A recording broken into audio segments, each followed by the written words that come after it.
Oh my god, I got you insert the geography shoe question. Hello, Benjamin. Who do you have? Juan and Benjamin. If you just want to pop your questions in, we'll get to answering them as quickly as we can. How's your hair stayed so fresh? My hair? Yeah. I don't think it looks too fresh. Fresher than mine is. Badly, because I've cut it every week. This work. We're also on Instagram as well, on Gerf's channel. Favorite meal from Arby's?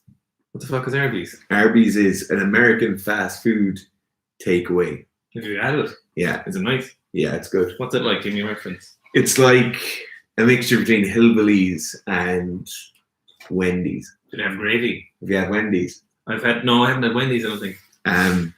I'm not sure if they have gravy. Opinion, Hail Seekistan. We're actually, and you're looking for Seekistan merch, we are sourcing out Seekistan matching tracksuits at the moment. So maybe in the next month or so, we will be, sorry, see everyone on YouTube. Oh my God, let's get you in there. Yeah, let me put it there, babe. Can you see there? Yeah. Opinions on Zach's new vid. I haven't seen. Hang on, Which one is it? Let me just have a look there. We're coming live from the new office, which is Supois. Looks great. We'll give you a little tour at the end. Let's see if I grab any Zach's new. That's a great thumbnail. What's Zach's new video about? Just checking. Zach is sponsored by Arby's. Zach is sponsored by the West Coast Killers. Hell yeah. There's something about all jiu-jitsu people love each other. Oh, it's about Zach's new. Oh, but the International Midget Federation should be better. It was only an hour ago. He's dead right. He definitely is. I haven't seen the video, but I immediately know he's correct. Because even if his opinions are wrong, yeah, the IWF should definitely be better. Yeah. Would you ever collab with Gabriel? We've collabed with Gabriel a few times. And we're looking to do it again in a few months. So either him over here or us over there, but hopefully it will happen soon. Yeah, hopefully, maybe looking at Romania. Who would be in your Lion squad? Lion squad. Tyg Byrne, Tyg Byrne definitely, but Tyg Furlong for captain, yeah. Number one front row in all of world. You have to have Gara back in. Who? Okay. No, they're talking about for this. Lion for this one, I thought it was like a fancy. No. Okay, no. I want Peter Romani to be in there purely because he's from Cork and I love him as a player, but I'm not sure he's going to get a starting position. Does he deserve it? Yeah, he deserves it. Okay, what would you say is the most important exercise for overall sports performance for Muay Thai? Cheers. Is it not Muay Thai? Muay Thai? Yeah, not Muay Thai. Is that how you've been saying this all these years? Yeah. Oh, you look like a gobshite. What to say? So, most important exercises. I would say, yeah, side plank, or any sort of static plank variation. Yeah. What I would say would be on my list of not very important exercises would be anything where people are hitting you while doing sit-ups, like med ball into the stomach, or any kind of like physical harm you might cause to yourself to make yourself harder. Yeah. It like any for any kind of combat sports, any appropriate strength conditioning is actually appropriate. So like any actual strength training stuff you do from Muay Thai, that's smart. So if you see other people doing this in the combat world, do the opposite of whatever they're doing for strength conditioning, and you're probably going to do the correct thing. Like the biggest problem, sorry, just my beers very much. The biggest problem most of the times with strength conditioning for combat sports is, and we've had this in our Anthony Joshua video, so where people don't segregate your different training modalities. So you have like, for combat sports, you need endurance, you need power, you need just absolute strength. And what often happens is in combat strength training and conditioning was they'll just match all these into one workout in 1/2 an hour. So they'll do like endurance stuff, but they'll do like power snatches for power stuff, but then they'll do like a circuit with like power snatches, med ball slams, and then front squats. They're all great exercises, but you'll do them all in one go, so you don't actually train them. So like, there's maybe not to go into fully now, but if you look at stuff like speed movements or like, you have to do them at the speed you want to do them at, you know. The intention behind them doesn't make them fast enough unless you're doing them at the actual speed, you know. You're actually training yourself to be slower. So for strength conditioning, the main thing for combat sports is just segregate out your strength training your endurance training, your high rep stuff, and your conditioning. Segregate all that stuff apart. 2 good questions here. Yeah, we'll get to the Instagram there. So Toman wants to know, what do you think of step loading? So like increasing. Yeah, I like it. Sometimes. But the problem with step loading is the same problem with almost every other modality that isn't, where people are just like, this is the new thing, this is the new way forward. Step loading is just linear progression in the same way it's done across the board, except you just do it in a graph that looks slightly different to the others. Like, there's no, like, it exists everywhere. I do like it though. Sometimes I like it when you want to make things a little bit more interesting. So like for Hayden there a couple of weeks ago after his deload, we did like 1 set of 10, add weight, 1 set of 10, add weight, 1 set of 10. For absolute strength, I don't think it's the best because you do decrease in quality. So either get to the weight you want to do. Sorry, it's Instagram. You either get to the weight you want to do your sets at and then stay there, or you do it for higher rep sets, and it doesn't really matter what weight you do because step loading will influence the later weights. So it's useful for high rep stuff, conditioning, or high hypertrophy stuff, but nothing else really. What's your favorite session from Continentals? Probably Miso session, even though he didn't lift as good as he probably could have. But I was like seeing Miso lift. Weightlifting reaction videos come up. Yeah, we've actually recorded 2 of them and we just scrapped them because we weren't happy with them. So there will be, but they'll have to be high quality. Yeah, the bar has been set so high. Yeah. Okay, we have some good questions here. So one of the ones from earlier is how to catch a snatch lower. Oh, it's a good question. This is a question we get asked all the time, right? So there it is. Yeah. So like, I'm not even going to try and pronounce the username. Thing with catching snatches lower is like it's a movement efficacy or a total skill thing, right? It's very rarely people are like, oh, I don't have the confidence, I'm afraid of it or whatever. It's rarely an actual fear thing. Like you are subconsciously catching the bar higher because you don't have a motor pattern ingrained in your brain to do it. So the number one way you get better at catching snatches lower is by doing way more snatches. So you do them in every session, do them before every session, do snatches with a broomstick when you're at home, and you will gradually be able to catch the bar much, much lower. The kind of plug and play answer here is that, you do snatch balances and overhead squats and you'll get to catch the bar lower. In fact, I think it would be much faster if you concentrated on doing more snatches, and then you get better much quicker. However, we do have week overhead, the snatch specific program. It's 8 weeks. Someone finished it yesterday. So obviously a lot of people have finished it, but someone just got back to me yesterday, off the top of my head. They added 12.5 kilos to their snatch. So max your snatch. It's just your snatch work. It's at seekstrength.com, week overhead. And they added 12.5 kilos. And they said their overhead got a lot more stable. So not quite what you're asking, but very, very close to it. I wonder if he means catch lower in terms of, so it's either mobility. So if you're lacking mobility, then that's, you need to start with mobility issues. But practice with snatches, like Fitz said, is the most important thing to learn how to catch snatches lower. Okay, next one. Best way to loosen tight hamstrings is by stretching your hamstrings. Well, that's actually the work. Like, it never really works is like stretching your hamstrings. Usually, it comes to people's like hips or further up, or else they're super weak. Yeah. Anteriorly. So, like, if you're somebody who's like, okay, if you do a normal barbell back squat and your hips stay way back, your knees don't go very far forward, and you really bias everything towards the posterior, it's very likely you have tight hamstrings or a tight posterior chain in general, because that's constantly being called into use. So I would look at anterior strength movements and stability movements. That will help.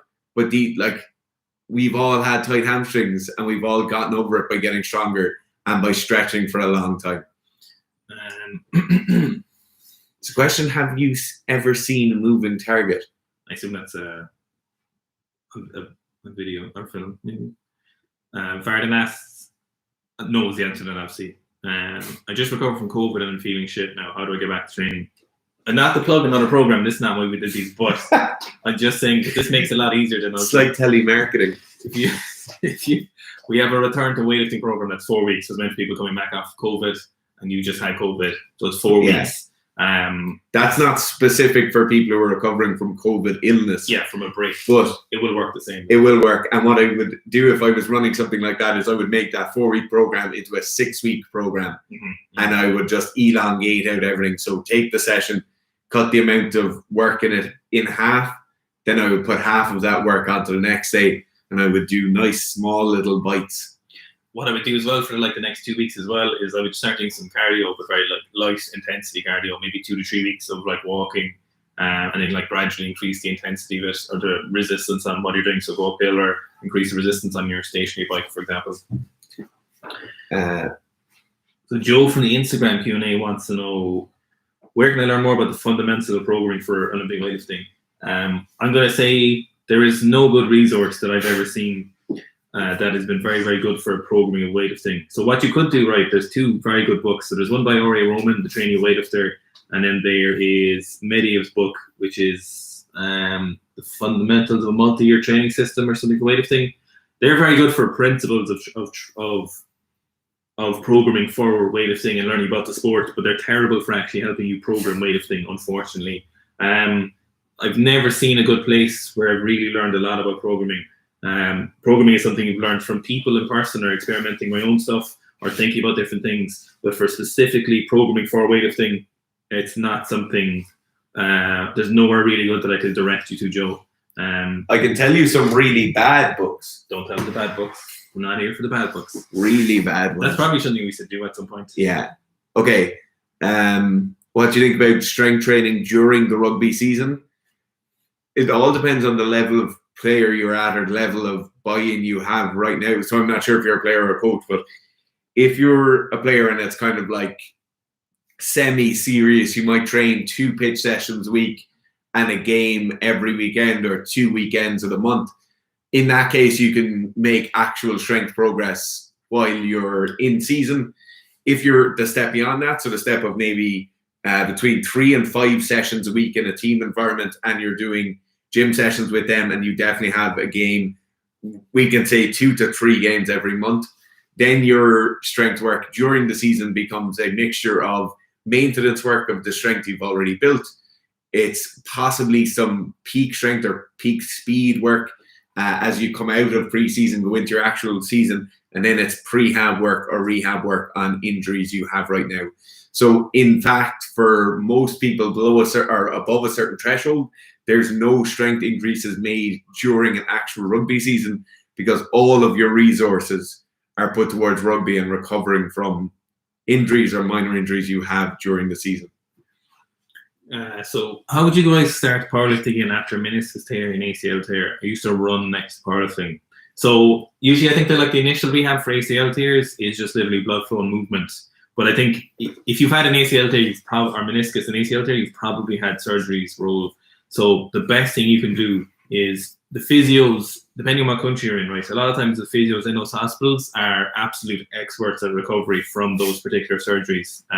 They see that, they literally see hundreds of cases. So even if they're a terrible physio initially when they left college or whatever university, there's a great chance they've seen 500 to 1,000 people per year go through the same as you. So whatever they tell you do, they've probably a phenomenal idea. I think you've got too far there. They probably have an unbelievably good idea of how to recover initially from an ACL and meniscus tear if you haven't done the initial rehab. So whatever they're saying in regards to his first rehab, I would say follow what they say to as much as a T as possible because they really do know what they're doing. And that's very common among those physios. So a lot of times the physios in real life, it can be hit or miss like any kind of profession or any kind of service you're getting. But usually those hospital physios, they're usually the better physios. And because of the better physios and they have a lot of experience, they're usually great people to listen to. In return to returning to powerlifting though, so if you've done that initial stage of rehab and you're clear for like return to play, I would say return slowly. Yeah. I'd also look at what you did in the past to induce those tears. Like, why were you running as well as powerlifting? Was there something that you did that caused that? Like, the answer is more than likely yes. So make sure you don't rerun that circuit and end up in the same situation in a few years' time. Just one thing on Owen's point, the hospital physios are very, very good. But also, if you go to a sports surgery clinic, like if you're in Ireland and you go to Santry Sports Clinic, they'll have strength and conditioning coaches that will get you back to being just normal and you could start doing normal powerlifting programming again. Mm-hmm. But definitely look at the use case and look at why it happened so it doesn't happen again. And then returning to actual just like what would your programming look like for powerlifting? It would just be as if you'd taken a break, or you'd start a new training block. So you'd start off really light, higher reps, rebuilding work capacity, all the basic stuff that you do anyway. So I wouldn't look at any specific stuff other than what Fitz is saying. So if you can identify the root cause, then this. So we Logan says, I started weightlifting, Seeker weightlifting. Do you guys reviews? Yes. So if you, Logan, if you go to the email you got, you should have gotten a Facebook link. If you join that Facebook link, we do twice weekly video feedback sessions. So we do a live stream like this, and we look through people's lifts. Very popular. People who commit to those for a couple of weeks make huge improvements in their training. So definitely will jump to that. Well, here's one for you, Fitz. Ruby says, have you ever had a problem with overthinking, mostly technique? Yeah, overthinking, paralysis through analysis. We have a video on the channel on that topic in particular and how to get over it. So if you were to put in paralysis through analysis into Seek Strength on YouTube, you will get that video up. Every weightlifter, or almost every weightlifter, will have that issue because it's a highly technical sport, and it tends to draw in people with high levels of neuroticism or high levels of compulsive psychology. So it's just very much part of it. Go and look at that video for some ideal ways of limiting that paralysis through analysis.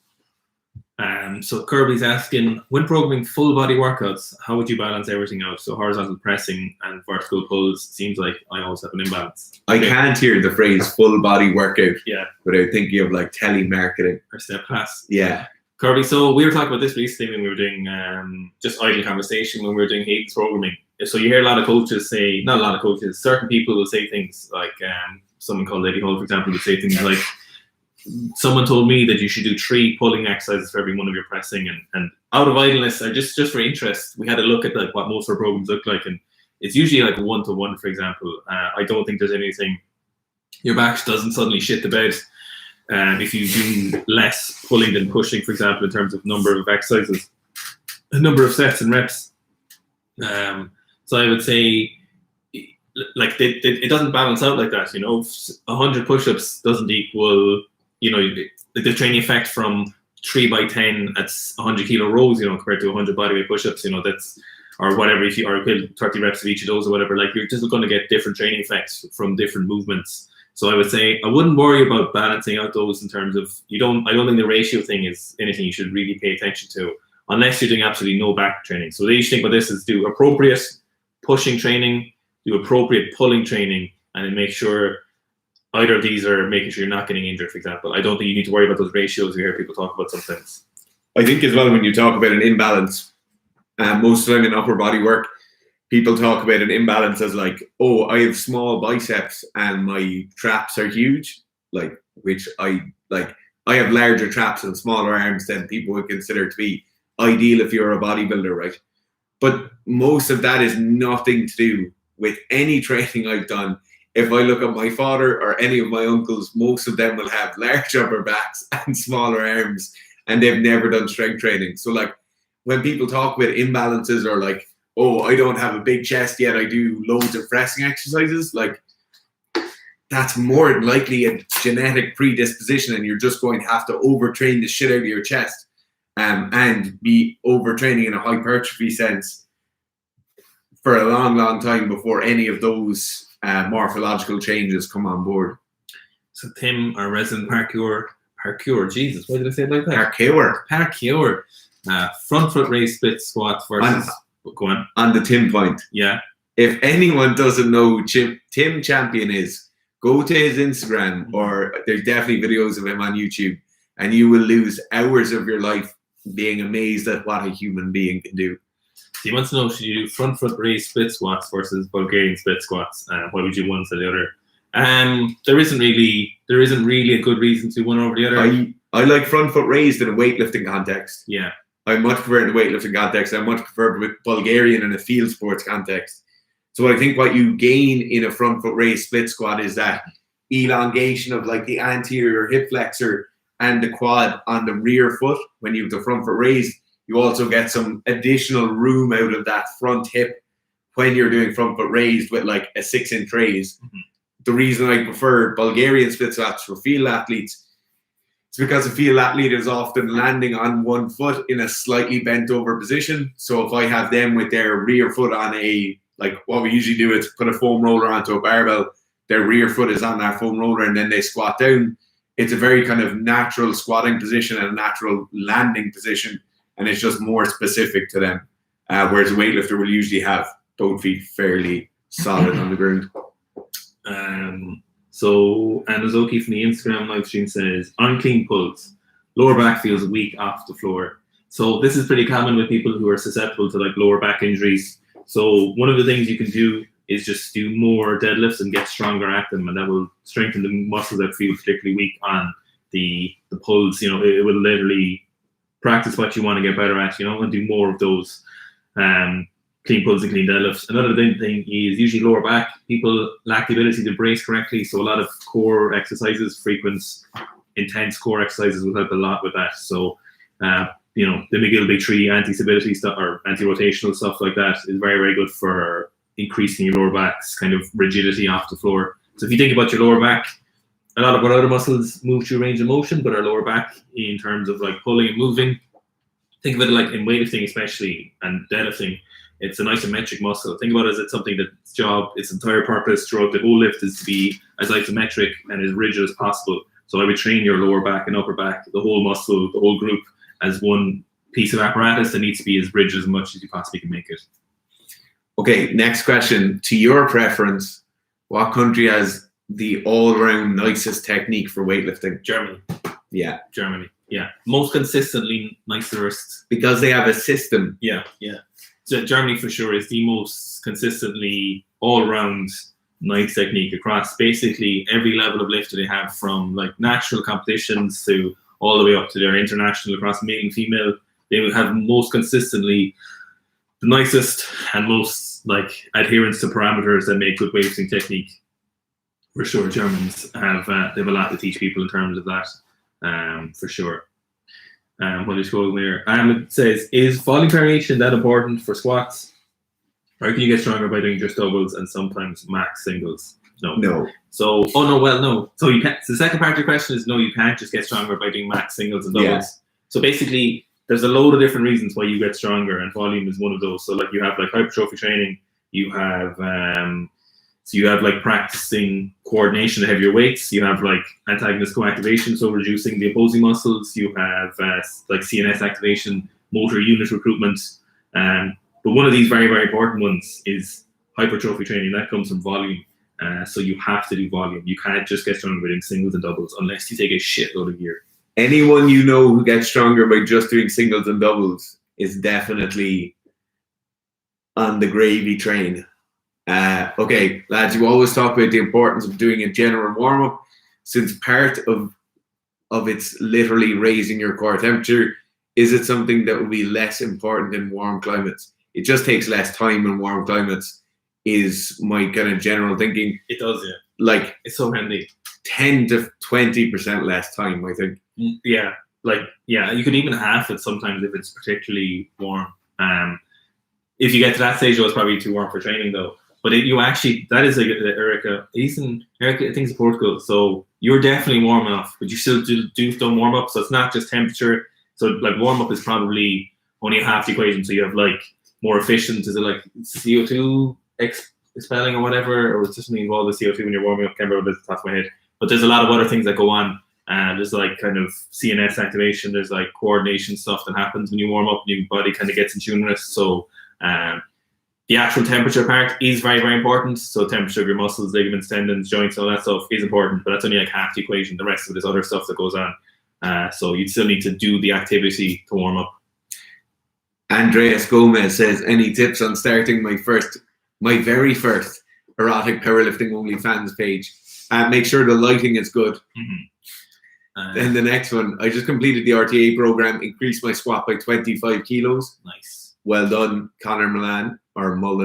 On the beginner weightlifting program now, should I maintain squats or go for it as the program states? You're going to have to run the maintenance squat phase.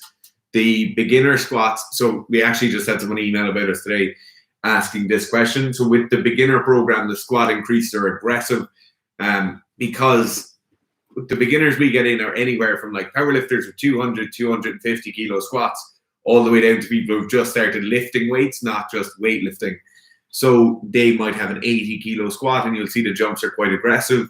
Due to the fact you've just made a 25 kilo increase, you're not going to be able to push your squat quite as far. So just take out the back squats, put in your maintenance phase back squats, and run those. So then also the last 4 weeks after that, so the week 9, 10, 11, 12, and the beginner program will actually be very heavy. So you just need to reduce the weights a lot on those and just go by feel on those for the moment, Connor, and just focus on the lifts, because that's where you're doing the beginner weightlifting program.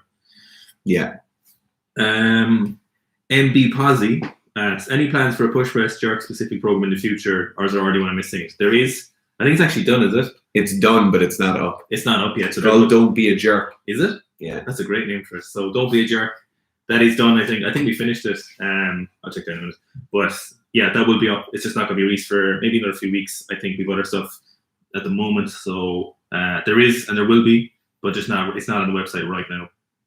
Maybe if you want early access, you can email us for it. Yeah, exclusive for the live stream. Exclusive for the live stream. Yeah, if you have to quote this live stream though. Yeah, quote the live stream. Email us about the jerk only program. Be sure if it's done. What do you think of Toma Lardina's jerk technique? I have an opinion on this, and I know Gareth is going to talk on this for a sec. Okay. My opinion on I'm going to talk to the phone now because that's where the question was. My opinion on Toma's jerk technique, right? Toma's jerk looks great, bar one thing. But Toma's jerk is great because she is unbelievably strong and powerful in a way that we don't tend to see females being strong and powerful. So Toma put up power clean and push press at 115 kilos maybe 2 or 3 days ago. She trains exactly how we like people to train for their jerk, and that's why her jerk looks so impressive and so good. The jerk program is not done. It's the clean program that's done. So if you want the clean program, the clean only program, it's called Clean Up Your Act. Yeah, Clean Up Your Clean. If you want that, the clean program is done, but the jerk program is not done. I knew one of them was done. You'll have to email us in 3 weeks' time for that. Yeah. So on Toma's jerk technique, I mean, it is what it is. It's one of those things where it's too late or too hard to change now. I know she's talked about it before. Someone mentioned that she's talked about trying to fix her jerk technique. It's just really hard to change weights when you're within 5 or 6 kilos of the world record. Like if you think about it, if you looked at Lash is a great example of someone whose jerk is not as good as it could be, and it's very easy to conceptualize that, oh shit, it's so hard for Lash to change a jerk that's 270 kilos. Of course, it's very hard to change his technique. Whereas for Toma, you're I think someone you can probably lift those weights or similar to Toma. So you're maybe it shouldn't be that hard to change it. So ultimately, it's not ideal. It's not good technique, but it works for Toma, if that makes sense. And Gareth is talking about the shuffle step where it's back foot, front foot in an egregious manner. Small amounts of that happening aren't hugely okay. So our resident Muay Thai expert, Muay Thai expert in the comments is asking, is trap bar deadlift superior to conventional deadlift for sports performance? No. Trap bar deadlift is superior to conventional deadlift in a sports S&C setting because it's so much easier to teach. You can load it so much heavier. Yeah. And people just walk into the gym and they're able to do it, and you don't have to teach them how to do it. Who's that guy who was on Robin who said athletes probably should deadlift? Oh, the strong man. I kind of agree with him. Robert Oberst. Yeah. Deadlifting isn't a great exercise for most sports. Not because deadlifting doesn't make you better at performance. It's because there's just so many negatives to it with that performance that you could probably do other stuff that's more productive and better for the sports. So deadlifting itself, conventional deadlifting, would be great for performance. But unfortunately, it just has too many negatives with it. Negatives that people who strength train can totally afford and aren't very happy to take with. So you get a lot of fatigue. Injury risk is just slightly higher than maybe other exercises. Definitely higher. It's higher, just because of more weight in the positions you're in. But for actual performance, it would be good. But in most scenarios, it's just not the most bang for your buck. Or what's the thing Juggernaut say? Stimulus to fatigue or whatever? I don't know. Is that the ST or whatever? So basically, it's a good exercise, but it doesn't pay off in most scenarios. Okay, what's some ways to get under the bar faster for the clean? Rewind this video around 15 minutes where we talked about it in the snatch, and it's the exact same thing. You need to do more cleans. Getting a better front squat would be better, but doing more cleans is the only way it'll actually improve anyway quickly. Actually, there's thoughts on knees over toes, guy. Is everybody's fucking talking about him, and I still haven't watched the video.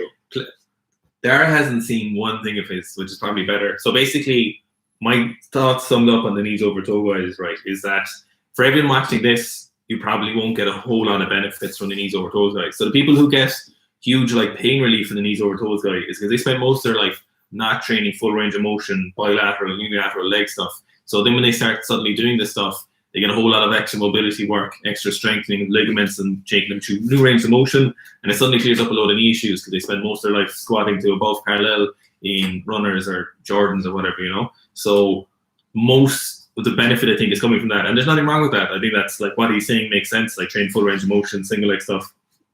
But I think for a lot of people who are probably asking about in our videos, probably won't get a whole lot of benefit from this because you probably already do a lot of unilateral and bilateral stuff and full range of motion. So that's my thoughts on it. Yeah, if you're like a person who goes to the gym, like in a bodybuilding context, or you might have played basketball, you'll probably get huge benefits from it, but not.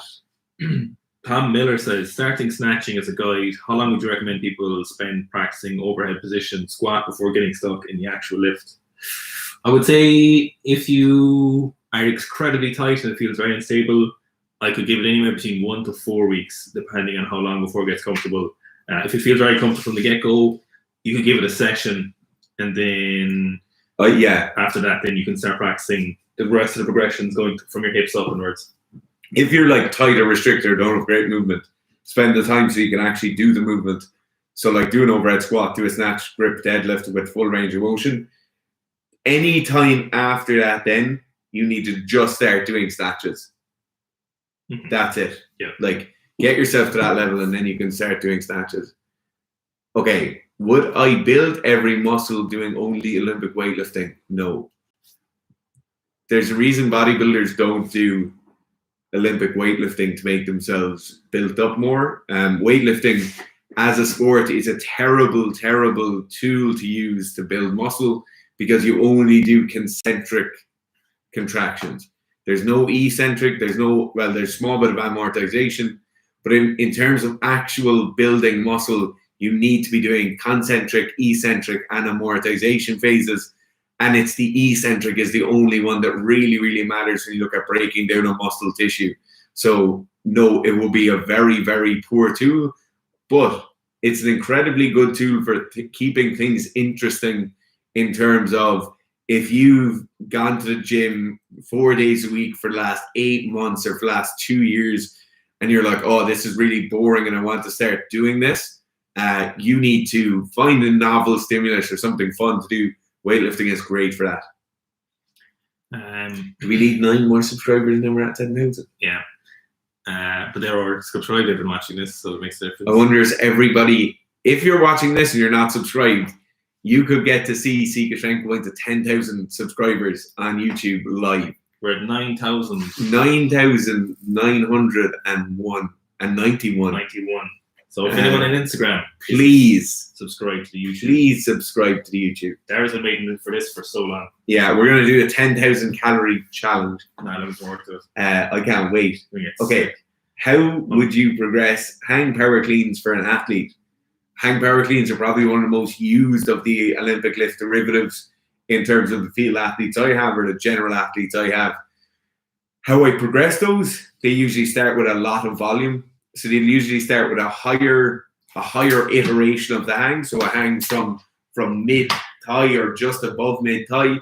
They then gradually move to just below the knee, and then they move a small bit lower than that again. I started with progressing volume though. So more volume, sets of 6, sets of 5, sets of 4, then gradually adding weight. Triggernator is a great name. Triggernator. As a coach, I often feel like my programs don't have enough in them until I send it out. And as an athlete, I feel like it's not enough until I do. Please tell me I'm not alone. Yeah, I do have that. Most of the time, I'm like, no. Do you know what it is, right? It's a lot of times you know they need to do more to get better, but you know they can't do more because that's the ability they're at. And unfortunately, you just have to have patience with them. But a part of you, which is very human, wants your athletes to get 2 people to subscribe. Great. Just need 7 more. So a part of you that just wants them to get better, and you know they want to train harder because you as an athlete want them to train harder because you want to train harder, as you say. But you know that hopefully, if you know what you're doing, what you're giving them is the appropriate amount. So I do have that sometimes from like I know this person needs to snatch like 5 times a week, but they can only do 1.5. You know. Okay. Should I focus more on building leg strength or shoulders to improve my jerk? Leg strength all day, Kieran Mills. Yeah.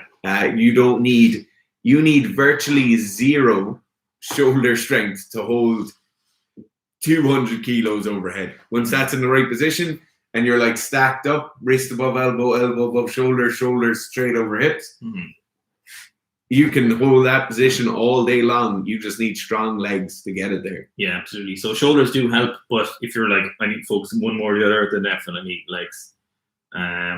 Thoughts on strengthening and loosening hip flexors?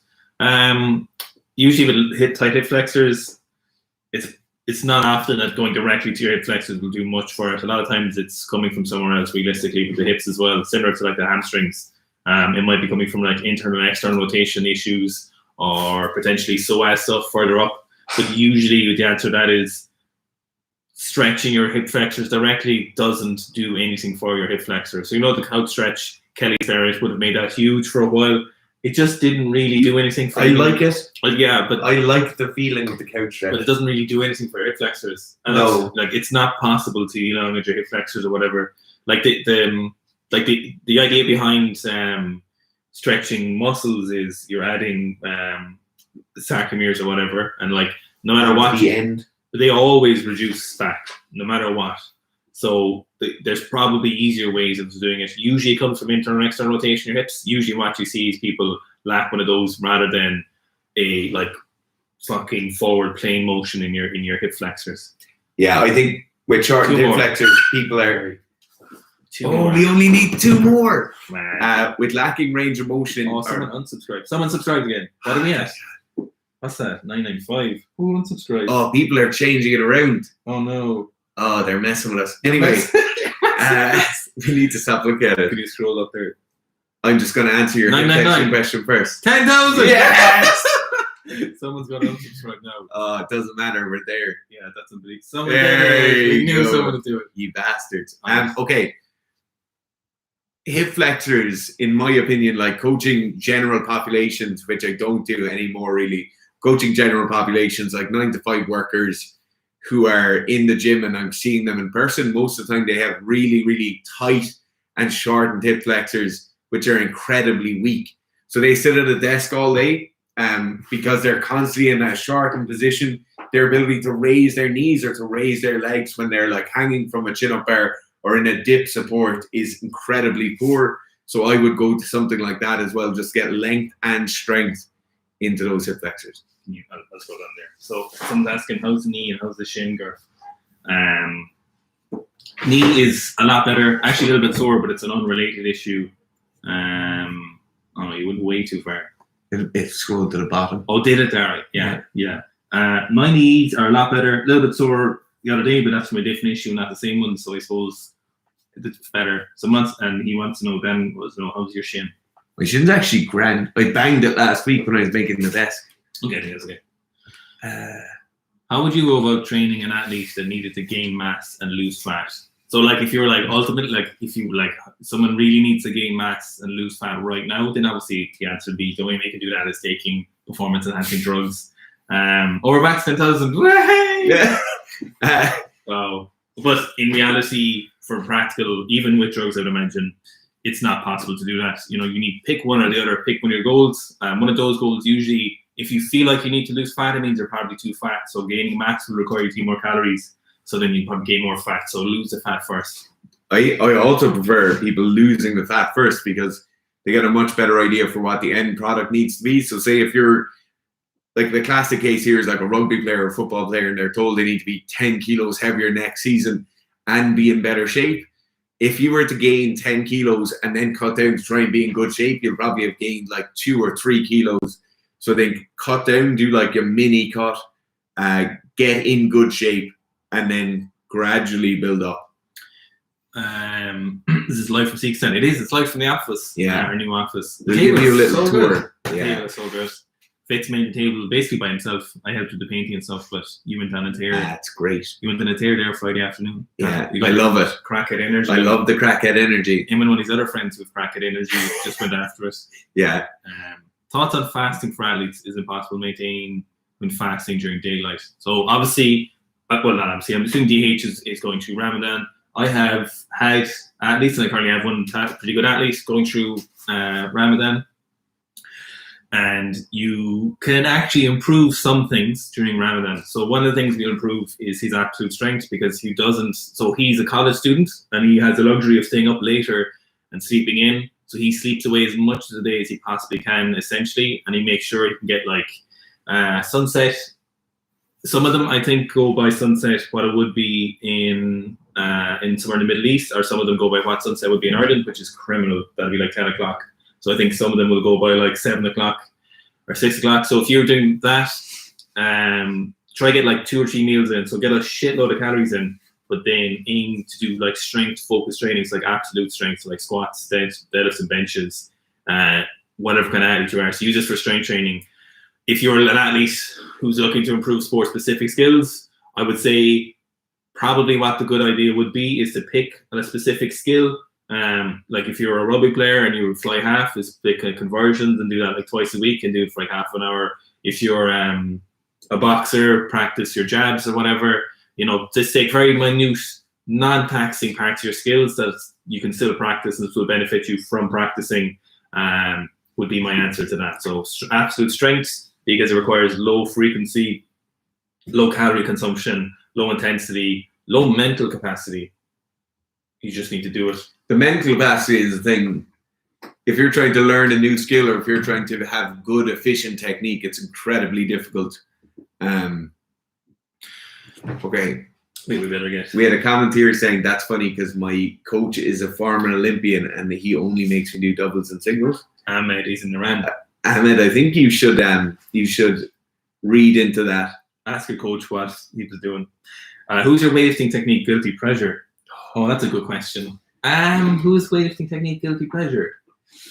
Who springs to mind first? It's almost too guilty to say. Go on, say it. I just really enjoy Cobb's jerk. Oh, yes. That's what happens if you can push press 260 or something. Yeah. I'm going to say a cave probably would be the main one. That's not really guilty, though. That's terrible, though.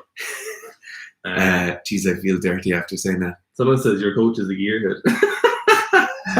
I mean, kind of. That's fair. Yeah.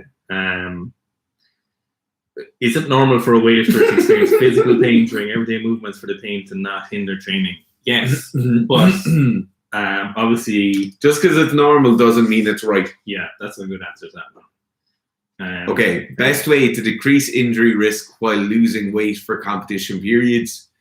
Be incredibly intelligent with your loading.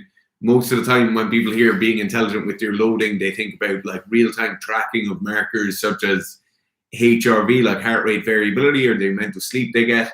To be honest, I would look at you now versus you historically and your loading pattern. So if you are 27 years old now and last year you were 26 and you did X amount of total tonnage or X amount of sessions per week or X amount of snatch in every session, use that as your benchmark. Then you go to this year, look and see, is this going to be extortionately more than what I was able to do last year? If it is, you probably need to take a look and say like, okay, this is going to be a bit too much. Kind of a new question, but what makes a deadlift bar a deadlift bar? So deadlift bars are whippier, they're narrower, longer, and I think is that the circumference might be smaller. I think the circumference is the same as a weightlifting bar. So 28 mil. So yeah, it's like a long weightlifting bar, whereas a squat bar is 25 kilos and it's much thicker. Yeah, so whipped less. Whereas the deadlift bar, you want it a bit more, so you can pull the slack out of the ground. So you're essentially reducing the range of motion by like 3 inches or something. If it's incredibly heavy. What's the most likely cause of soleus pain? Solus. I say soleus. Soleus. On one side only, tight ankles, imbalanced load, or simply lack of calf post prehab or rehab. You know what's usually a big cause of upper calf pain is people smashing the bottom of their squats. So when they dive bottom into the bottom, there's no control, and they think they've got compartment syndrome. Yes, Hayden's there as well. So people do that. It's a lot of time. It's just kind of poor internal rotation or poor external rotation. So what happens is, when you get to the bottom of the squat, your knees cave in slightly. You might have pronated ankles, you might have collapsed arches, your knees come in a little bit. And then as you're slamming into the bottom, you could be wearing knee sleeves, which drag it in a little bit closer. So your knees kind of come in. It like exposes the outer side of your calf, the top right side, usually people. And then when you hit the bottom of it, you end up irritating the kind of muscles and tendons at the near the top there is usually the most common, most likely, if I was to answer that question. Very painful when you're trying to squat. Incredibly painful. The other thing I would add to that is the problem where people get calf pain when they're like just strength training or just deadlifting and squatting in particular. People tend to get calf pain because they are driving as hard as possible to make their quads, glutes, hamstrings, and back stronger. And they do absolutely nothing with their calves. So your calves in certain aspects work very, very effectively to flex your knee. So they attach on and they're involved in that kind of terminal flexion of the knee. So when you're not training that, except when you're dive bombing squats, they can get quite annoyed.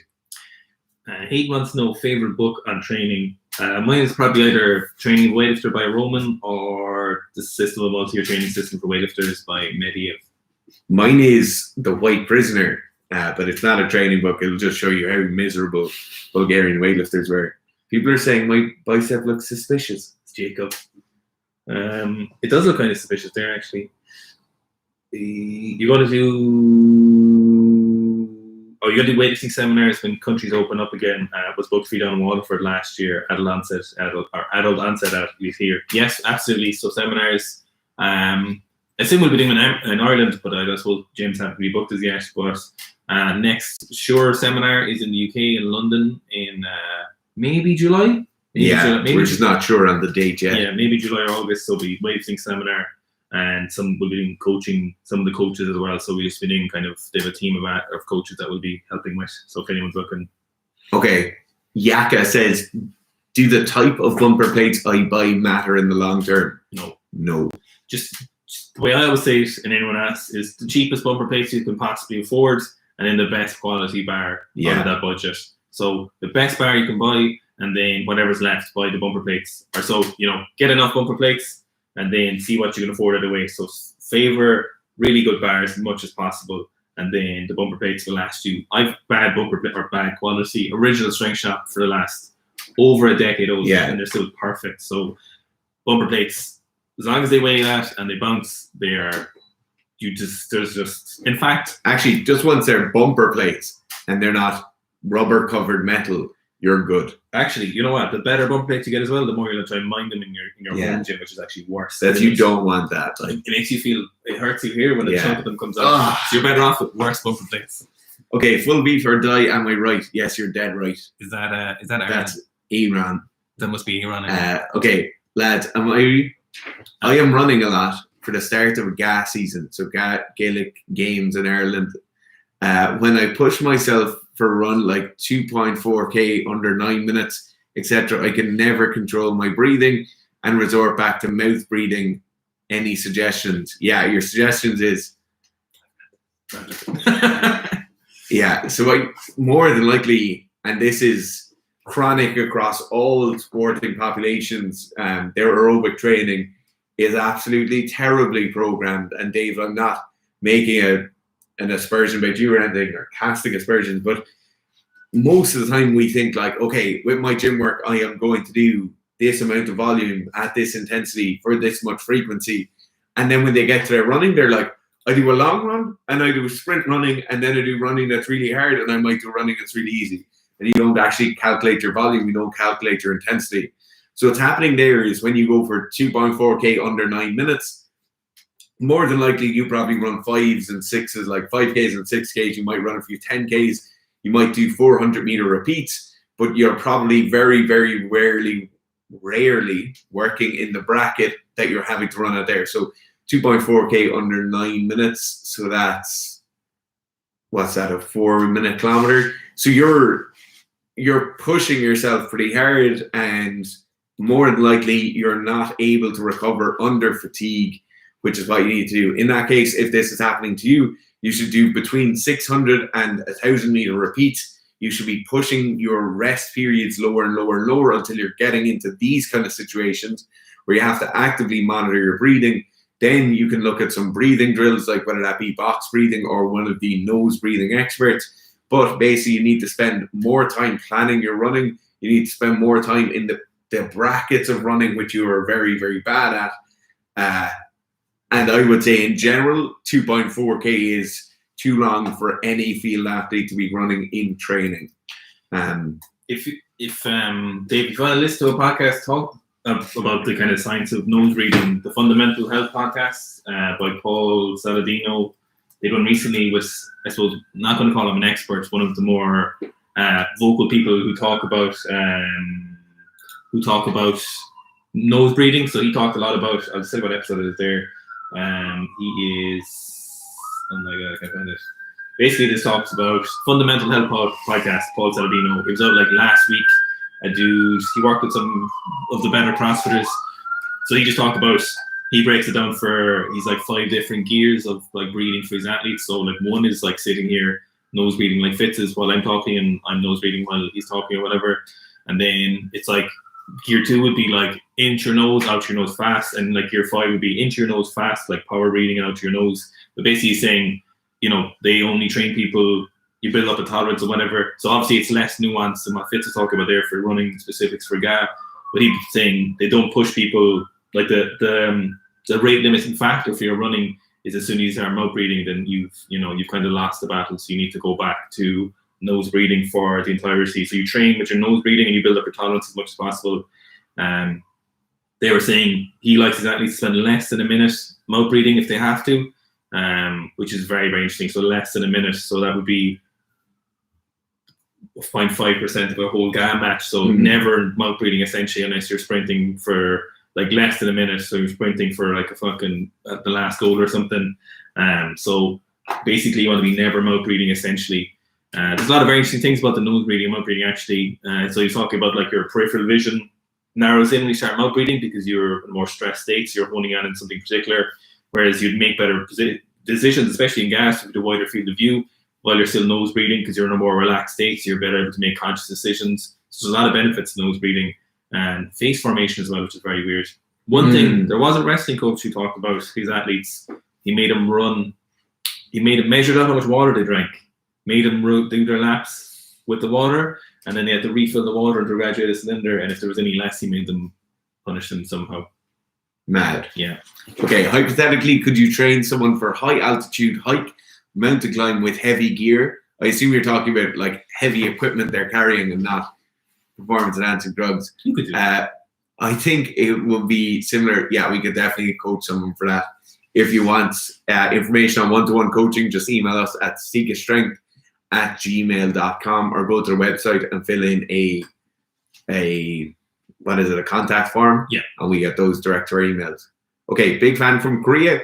Do you think practicing only classic lifts, snatch and clean and jerk with minimum accessory exercises can effectively increase the total? Thank you. Yes, but not for you. Yes, but not for normal people. So usually that'll work in some very specific scenarios, but there is much better ways of doing it for most people, most athletes. So like the big thing there is like, if you could do that, if you take a load of drugs, you don't need to do a lot of variation. However, most athletes, even then in that scenario, who will take a lot of drugs and will do a lot of training, also do better with a lot of variation. So like 2 people come to mind. So like Niso Asana loves a lot of variation in his lifts, and he's a very good lifter. But then we also have like Plesnoy Anton, who loves a lot of variation for his cleans, make them better. Who also, train very, very difficult. So like there is scenarios where if you look at like Gabriel, for example, they did very, very little variation, certain variation on different days, but they focused mostly on the main lifts, so the answer is basically no for most people. Is you can't do that unless you're a very talented athlete. You're very talented with or without drugs. So if you're ultimately a very, very talented athlete, you could train like that. But for most people, most of the time, accessory work is very, very important. Okay, how much aerobic capacity work can you do while trying to have strength and hypertrophy gains? Right, I had this discussion with 2 or 3 people on Sunday night. So people say like, oh, if you want to get stronger, I say, if you want to get stronger, have bigger muscle, don't do WODs. Like this is talking directly to CrossFitters. Don't do aerobic capacity work. You'll get stronger and you will get bigger the fastest in the quickest time possible, right? That doesn't mean you can't do aerobic capacity work. It just means that every calorie, every minute of recovery you put into aerobic work doesn't go into strength and hypertrophy work. But that being said, being more aerobically fit makes you better at strength training. It makes you better at hypertrophy work. So there's definitely a trade-off there. But if it's just as fast as possible, as big as possible, as strong as possible, no aerobic work. If you're somewhere in between, a reasonable amount of aerobic work. And then if you want to do what most people will do in normal CrossFit surroundings, they will do way too much aerobic work and make absolutely no progress in their strength, hypertrophy, and or aerobic work as well as aerobic training. James on the Instagram stream is saying, I've just competed and I have 8 weeks until my next big competition. I'm training without a coach. How would you begin the next cycle to prepare me for the next comp? So basically what you'd have is 1 week deload. So that gives you 7 weeks. At the end of the last week would put you at a peak week. So that gives you 6 weeks of training. So I'd probably look at somewhere between, probably about 4 weeks of volume. Jesus, why is it? Volume. 4 weeks of volume and then 2 weeks of kind of a peak. So you'd have 4 weeks of volume, a week of like tapering into a max week, which would still be pretty high volume. So 80% of the previous volume. So you'd have those 4 weeks, so they'll be here. You'd go for a week of like 80% of that. Then you'd have a week at the end of next week. So as a second last week before your competition, I'd be looking to go for some very heavy singles, potentially even maxing. If you're very adept, I'd also be looking at peaking your back squat to make your back squat quite strong. Maybe not new rounds, but very close, 90% or above for your current max. Making that fast as well, if at all possible. And then have your peak week is what I would do, James. Maloney's asking, best way to improve top-end sprint speed or speed in general? Make sprinting Best end. the best way to do it is to run faster. Mm-hmm. It's not to do drills. It's not to do agility work. It's not to do more aerobic work. It's to run faster. So if you're, do we have any indication of sport? No. If you're somebody who sprints 100 meters or less, so if you're a field athlete, your average sprinting distance is 10 meters, maybe a bit more. You then need to focus on being incredibly fast during that 10 meters. In terms of where 10 meters lies in our kind of arc of sprint speed, it's almost all acceleration. So you rarely top out on your maximal speed, right? So if you're a soccer player, you might get to max speed if you're sprinting to a ball. You only get there once or twice a game. So then you need to look, okay, I'm mostly working the acceleration phase, so I'm going to work as much as I possibly can on the acceleration phase and doing more of those. If you're struggling for time, would you increase reps so you can minimize time between sets? I'd minimize time between sets. Yeah. To be honest, just buck up, be sweaty, be out of breath, get your work done. I think Tion, was he the Muay Thai fella? Muay Thai? Maybe. So you could probably afford to maybe reduce the time but keep the sets. Yeah, I wouldn't mess around with your sets and reps. Probably too much at all. Yeah. And as well, the other thing, so I assume this question comes from the context of in a COVID setting, you're restricted to 90 minutes or 50 minutes or whatever, and you have to be moved on. In that case, you need to look at your program and see what you can do in the gym and what you can do at home or outside. And then you gradually start to see, okay, I can take a third of this session, I can do it at home. I can take a quarter of another session, do it at home, and then spread your loadings out over the week that way. Front squat versus front squat. What should I train more to be better at weightlifting? Also, is front squat good for building a strong core? So I assume you meant front squat versus back squat. Yeah, I guess that. So ultimately, you need to practice the front squat, but you need to get much better at the back squat is the main thing. So you need to be better because your back squat will bring up your front squat, but you still need to practice some front squats to be better at clean and jerking. So ultimately, the main answer for most people is the back squat is the most important one, but you still need to practice some front squat. Adjust training for tall lifters stroke bad proportions. You don't need to adjust your training. People love talking about how much it's just the nature of things, right? If we're having a jumping up over a wall competition, us tall people would be much better than the good squatting people. You just it's just an excuse people like to have. You don't need to change anything. If you have a long back in comparison to your legs, which is actually better proportions, you need to be conscious of the loading on your back. If you have poor mobility due to the fact you've never trained your mobility, you need to go and fix that. But you don't need to adjust any training for bad proportions or for being tall. Okay, how would you recommend to get into Olympic weightlifting with COVID? Probably won't have access to a coach. Unfortunately, the answer is getting a coach is the best. Like, how would we recommend? So, like what would we say to you? Is just go and get a coach. But we had a video out there recently, Seek a Strength YouTube, obviously. So there was a video where we talked about, I think it was getting to weightlifting from powerlifting. So that's probably the best place to Please. It was called.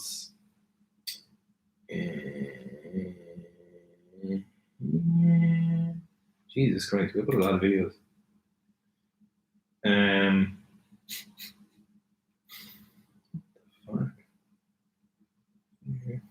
Oh, there's a video called Powerlifters Doing Weightlifting, Where to Start. That's probably the best. We'll give you more answers. The video is like 5 minutes long, so we'll give you more in-depth answer. But ultimately, getting a coach is the most important thing. Daniel Pink 99 says, is there any point using knee sleeves in training if you can't use them in competition? And then whatever powerlifting fed he lifts for doesn't allow for raw lifters? No. BGFPA. You may as well stop using them. Yeah. I would say it would be detrimental to your progress to use them. British Strike-Free Powerlifting Federation doesn't allow you to use knee sleeves. That's very, very strange. So is it bad to mix grip deadlift, or should I be training transition? Should I be training transition into front squat? Front grip. Oh, why did I read front squat there? Brains with the mush. That's a mixed grip. Should I be training? We're not live for an hour and a minute. No, not for. It's not bad. There's nothing inherently bad about mixed gripping. You might get some minor imbalances, but I would say recommend for that would be just to warm up a double overhand until you get to where you can't double overhand anymore, and then do the mixed grip. But ultimately, there's nothing incredibly wrong with doing mixed grip unless you are a weightlifter. Then you definitely should be double overhand. Is there a difference between brands of creatine? I saw this new brand called Trembolo, and they said it's better. I'm sure it would be better. Right, there's a difference in creatines, right? But the difference, there is probably 3 facilities in the world making creatine powder. 3 to 5 facilities, right? So you buying it off bulk powders, or you buying it off MyProtein, or you buying it off whoever, doesn't make a big difference. The only difference comes if you're an athlete who is in a testing program and there's a possibility that you're getting it from a nefarious source, then you should get batch tested creatine. And you should get batch tested for all of your supplements, especially now with the fact that there is such a high likelihood, such a high number of places making SARMs. I would be careful about that. Where is the first pub you will visit in Cork when they reopen? There's not a single name you could put on. It will be visiting all of the pubs in all of Cork. Do you have preferred approaches to gaining flexibility while maintaining explosive power, specifically for mobility demanding judo throws? Do you have preferred approaches to gaining flexibility? Usually the parameters where people mess up in terms of gaining flexibility or mobility are things like, so they don't do it frequently enough, they don't do it long enough when they're doing it, and they don't put enough force behind what they're doing to get any kind of illicit effect. So I would say look at those like, are you doing what you need to do frequently enough? So it could be twice a week could be enough for you. It could probably be every single day you might need to do it. Are you putting enough kind of force behind the actual stretch you're doing?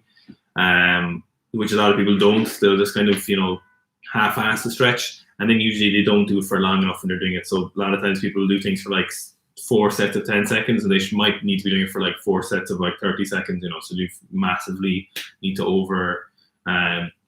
overestimate how much you need to actually do to get better at your flexibility. They're the kind of 3 things we focus on in terms of gaining flexibility for people. Just one thing about like the maintaining explosiveness. Keep all your flexibility work for after training, and you'll be a-okay. Okay, how to prevent hyperextension in the lower back in the squat, get a better core, become better at squatting, and become generally stronger will really limit the amount of hyperextension. Hyperextension or flexion during the squat particularly during the back squat, is almost never a technique thing that people are doing it wrong. They just need to get a bit stronger, pay more attention to it, and you'll be good. Power snatch, squat snatch, usually lose in front. Why power snatch is more than a squat snatch. Usually lose in front. What test can do is check if the bar related or overhead stability. I would say if your power snatch is more than your overhead squat, I would say it's probably a bar pad issue. And then by that effect, then you probably, because you don't practice your overhead a lot, you're probably weak overhead. So I would say, Gene, it's probably possible. If I had to take a guess, I'd say you probably have a poor bar pad, as most people would do. So to those, I think you're probably safer. Although if your power snatch is bigger than your squat snatch, I'd probably go to weak overhead program actually. Just what I would do is video it from the side. And if the bar hops off your hip and does one of these half circles, get the swinging the bar. If you video it from the side and the bar is in front of your head, like if the bar is out here, then get the weak overhead program. Okay, how would you go about programming kettlebell exercises such as Turkish get-ups together with barbell training for field athletes, general strength and conditioning? Most of the time for us, kettlebells are used as an accessory tool. So using the same way a dumbbell or a barbell would be used for any sort of minor weighted things. So you just literally do it the exact same way. I think kettlebells have this mystique about them because people swing them. But yeah. Any questions there? I don't know what French contrast training is. No, I've never heard of French contrast either. I'm going to say French contrast. We'll have to look that up maybe. Yeah. Okay. Currently progressing sets of 10 on back squats, and it's getting me stronger. Mad, isn't it? You just do them and you get stronger at them. Somewhat linear progression. Should I keep progressing until I hit a wall? How long should I stay at 10s? I would say you need to preempt before you hit the wall and then drop down the reps. Go for 8s, and then 6s, 5s, 3s, 2s, 1s. Like, you can't go wrong with a Billy. So once you preempt that, usually with 10s, you'd spend no more than like 2 weeks doing 10s. And usually at that stage, 10s start to fizzle out and start to get pretty painful and get very, very slow. So usually about 2 weeks after doing 10s, then I would drop down to go for your 8s or your 6s even. Maybe even 6s next. You could skip the 8s and then go for like 3s, 2s, and 1s. Gojira asks why we're not reacting to women's weightlifting comps. To be honest, the reactions we've done so far are just viewer based. So people comment on previous videos and we do those. So like when we get those suggestions, we just do them. Like we do have loads of females on the programs and in one-to-one coaching. So you don't need to justify ourselves. Yeah, you're dead right. Also, we've only done 2 reactions. Yeah. There's only been 2. There's been 2 and then we had to stop doing them. Yeah. Okay. Oh, he said, do you hate women? Yeah. What the fuck? I hate women. That's Sarah Davis, I wonder. Oh my god. What's the full ROM in the squat like? How deep? It's as low as you can go. If my program ends at me doing 4 sets of 4 front squats, but I want to max out, should I take a week or 2 doing 2s and 3s to get more used to larger loads? Yeah, so probably if you set to 4, I would go from something like with front squats, you can actually probably condense that time. So you can probably go for a week of 2s and then go for your max the week after. So you could do even a week intermediate front squats. You don't, depends how close to your max are, but you could definitely do something like, a week of like 2s, or you could do 1 session where you do 3s, then 5 days later you do some 2s, and then the following week you could take a little deload, and then, not deload, but a few days easy and then go for your max 1. Okay. What do you think on the Texas method and Ripto intermediate level programming? To be honest, I have no idea what it is. I've read some of Ripto. I think I read Ripto did starting strength, didn't he? He did, yeah. So I have no idea what the current stuff they're putting out is. All I know is I know that's what he's done. Yeah. But I don't know actually what the Texas method looks like. Okay. All right. I think are we done? Then you've got 10,000 body weight squats. Have you lost your mind? Have you lost your mind? Can I build muscle only with calisthenics body weight workout? Yeah, you absolutely can. Building muscle is very, very, very, very, very little to do with the stimulus and almost entirely to do with the conditions in which you recover from that stimulus. Oh my God. There's so we many better questions. finish there. Okay. Lads, thank you so much for all the questions. There is, Jesus Christ, there's so much. Someone's asking what are my facial routines. Your fake genetics, probably. Because it's certainly not healthy living. it's not healthy living anyway. No. I don't have facial routines. I have numerous teeth that have been knocked out loads. Jesus, there are so many more questions. And I have a weird scar here that makes it look like I have a double chin. Someone says, you gamers, I have a HP Omen, but it's not used for gaming. The only thing I do to gamers is bully them. I don't play them, have never wanted to play them, and don't think I ever will. I used to really like it, but I just don't have time anymore, and I can't justify playing games, unfortunately. Go back there. There is What? This comment. Dare, like dairy. Seb says, dare. You can't say dare. Yeah. It's this good thing everyone called you Fitz. All right. Thanks for watching, guys.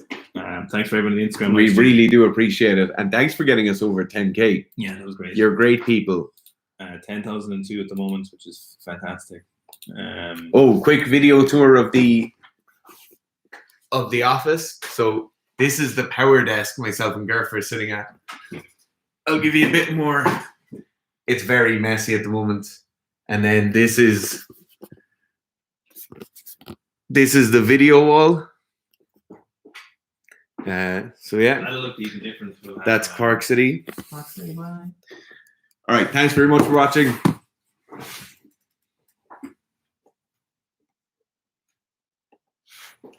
There's a lot of people.